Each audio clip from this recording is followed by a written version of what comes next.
আসলে আমি শুধু এখন মেঘলার সাথে দেখা করতে চাচ্ছি। আমি জবার হোম টিচার ছিলাম। ও ও আচ্ছা আচ্ছা। আপনি দাঁড়ান, আমি মেঘলাকে ডেকে পাচ্ছি। Thank you.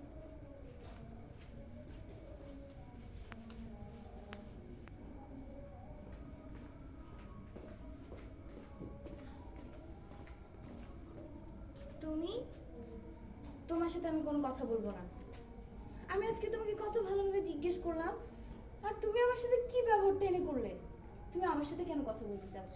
যাও না, রোদেলা আপু আছে, বাড়ির সবাই আছে, ওদের সাথে কথা বলো। মেঘলা, আমার মন খারাপ ছিল, আমি আজকেই ঢাকা থেকে এসেছি। আমি ওই সেই মুহূর্তে তোর সাথে কথা বলতে চাইনি, এটা আমারই দোষ। বোন আমার, প্লিজ রাগ করিস না। আমি সরি, আমি তোর বড় ভাই হয়েও আমি তোকে সরি বলছি। এতটুকু বলার জন্য আমি কিন্তু এসেছি এত রাত, শুধু এতটুকু বলার জন্য। ব্যাপারটা হচ্ছে কি যে তোকে আসলে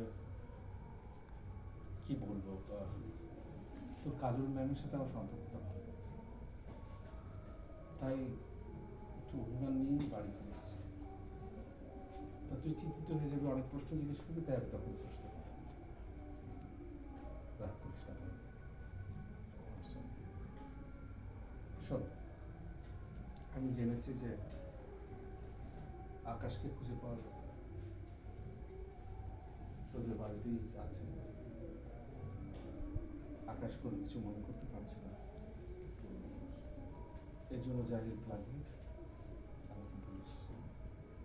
আর একটু আগে একজন এসেছিল, আমি মনে করছি কিনা,